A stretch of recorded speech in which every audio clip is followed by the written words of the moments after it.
Does high-performance audio necessarily mean high-fidelity audio? In my default reactionary state, I might pointedly blurt out, "Of course it does." I might even go so far as to say, how could one ask such a question? That wasn't until I heard the KEF Q7 Meta.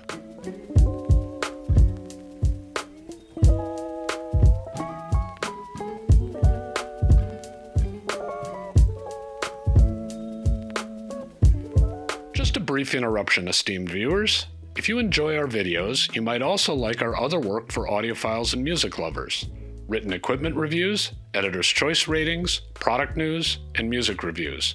Get the latest each week with a free subscription to our email newsletters. A link is in the description.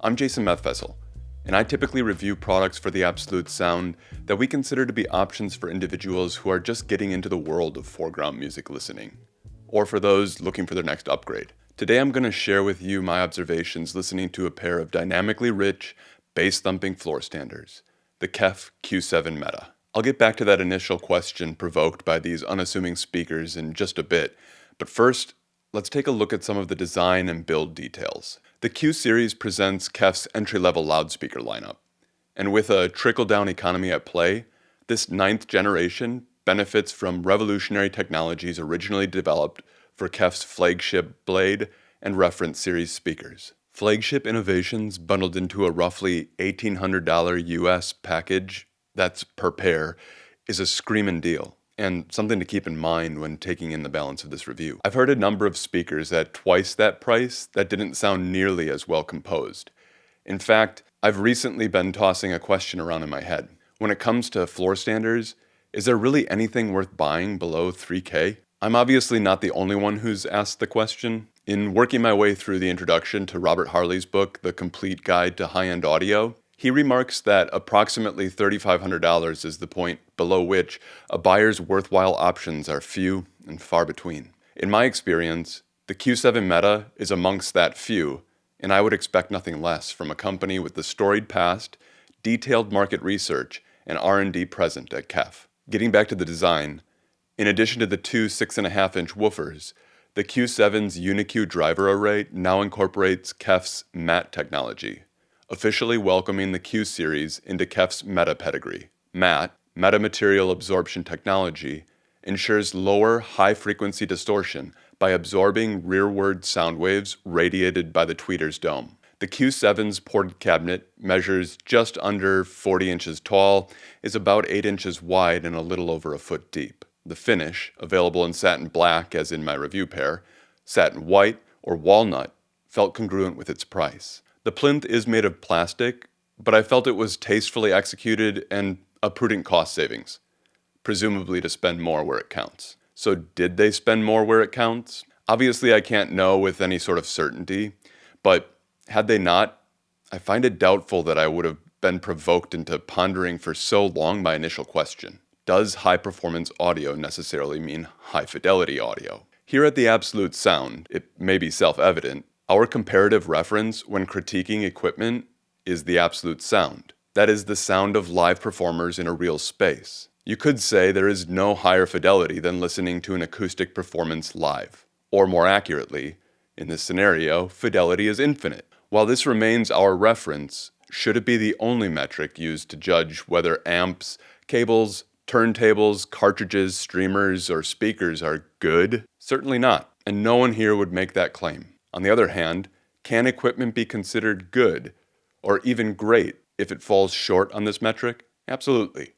In fact, if you were to poll the sonic priorities of listeners, especially individuals just dipping their toes into audiophilia, a faithful reproduction of an acoustic performance may be near the bottom of their list, or possibly even absent. With KEF's years of experience in market research, I think they've artfully drawn on this reality. Nothing about the Q7 Meta sounded accidental. Quite the contrary.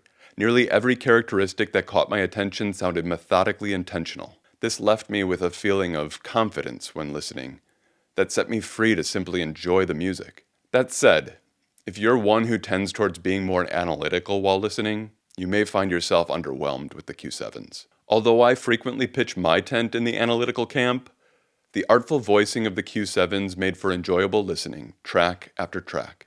Probably the most obvious characteristic was a sonic glow on which the fundamentals are placed, which may sound pejorative, but hear me out. Typically, equipment in and around this price point will present a slight glow in one or multiple segments of the frequency spectrum. This is often characterized as smeary or incoherent. Pure conjecture here, but I think the engineers at KEF understood their task of making an affordable speaker and made the prudent decision to make delicious lemonade. This is what I meant when I said some characteristics sounded methodically intentional. The engineers acknowledged their limitations with the target budget and produced a speaker that presents a consistent sound throughout its frequency range. This separates the Q7 from other products it competes with that often try to be something they're not. On lesser equipment, this sonic glow comes and goes and varies cross bandwidth, leaving for a distracting and even sometimes frustrating listening session.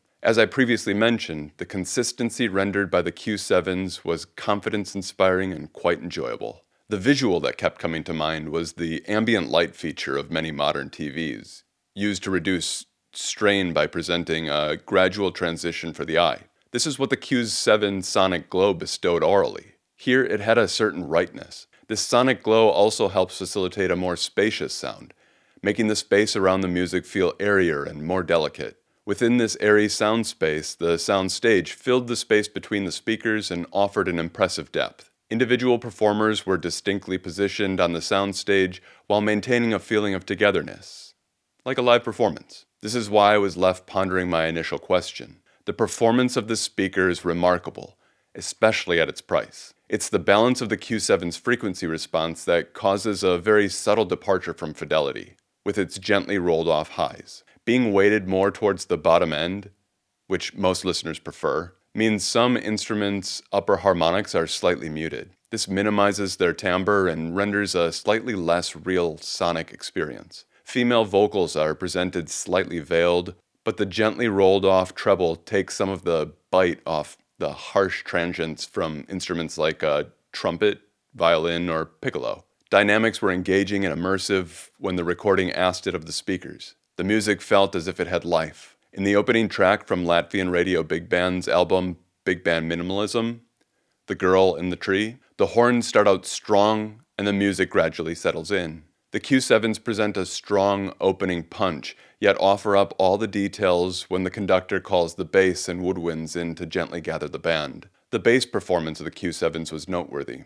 In fact, the bass energy emitted from the Q7s was significant enough that I chose to insert the included bungs into the ports for most of my listening. I do like bass, but I felt I could get the tighter, more defined bass response I prefer by reducing some of the energy from the port. Now, if, like Big Boy, your preference is to have the trunk rattling like two midgets in the backseat wrestling, toss the bungs aside, and you're likely to not be disappointed. To that end, the Q7s may not be for apartment dwellers, unless you like sharing your music with your neighbors unsolicited. Based on the work of Sean Olive and his team at Harman, the frequency response of the Q7 certainly highlights listener preferences. So suffice it to say, KEF has done their research to understand the customer in this segment of the market. A gentle lift in the mid-bass, a smooth transition through the upper mids, and a gently rolled off treble. I think the engineers at KEF understood the assignment. Prospective buyers are not likely to have a dedicated listening room in their home, meaning the Q7s are likely to share the same space as their TV, and I believe the voicing of the Q7 would present an enjoyable cinematic experience as well. So if you're just getting into the sport and don't wish to break the bank, the KEF Q7 Meta may be unmatched in its ability to supply the listener with enjoyment below 2K. Thanks for sticking around while I shared what I heard on the Q7s, and don't forget to subscribe to the channel and click the bell for notifications. Consider a subscription to our print magazine, and there's a link to our newsletter in the description. And don't forget to make listening fun again.